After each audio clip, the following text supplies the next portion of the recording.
আসসালামু আলাইকুম। আজকের ক্লাস হলো English spoken practice class 2।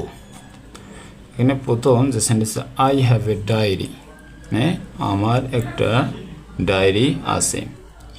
You had a nice bag, তোমার একটি সুন্দর ব্যাগ ছিল।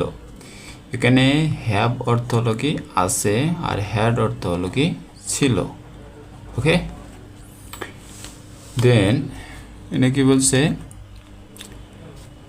Mitu has a pet cat, মানে মিতুর একটি পোষা বিড়াল আছে। তাহলে এখানে হ্যাজ অর্থ হলো কি আছে। ওকে, এখানে আরেকটি কি বলা হচ্ছে, আই হ্যাভ এ ব্রাদার, আমার একজন ভাই আছে। এখানে হ্যাভ অর্থ হলো কি আমার একজন কি ভাই আছে, মানে এখানে হ্যাভ অর্থ হলো আছে। দেন এখানে নেক্সট সেন্টেন্স বলছে হি হ্যাজ টু সিস্টার, মানে তার দুজন কি বোন আছে। নেক্সট সেন্টেন্সে কি বলছে, দে হ্যাভ নো সিস্টার, মানে তাদের কোনো বোন নেই। ওকে,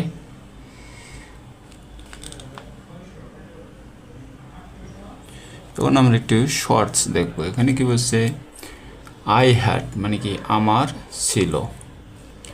আই হ্যাভ মিনস হলো কি আমার আছে। আই উইল হ্যাভ মানে আমার থাকবে। তাহলে এখানে উইল হ্যাভ অর্থ কি থাকবে বা হবে। ওকে, ইউ হ্যাড মানে কি তোমার ছিল। এখানে হ্যাড অর্থ হলো কি ছিল, তাহলে তোমার ছিল। ইউ হ্যাভ মানে তোমার আছে। ইউ উইল হ্যাভ মানে তোমার কি থাকবে। শি হ্যাড তোমার ছিল। শি হ্যাজ তার আছে। শি উইল হ্যাভ তার থাকবে। উই হ্যাড মানে আমাদের ছিল। উই হ্যাভ আমাদের আছে। উই উইল হ্যাভ মানে আমাদের থাকবে।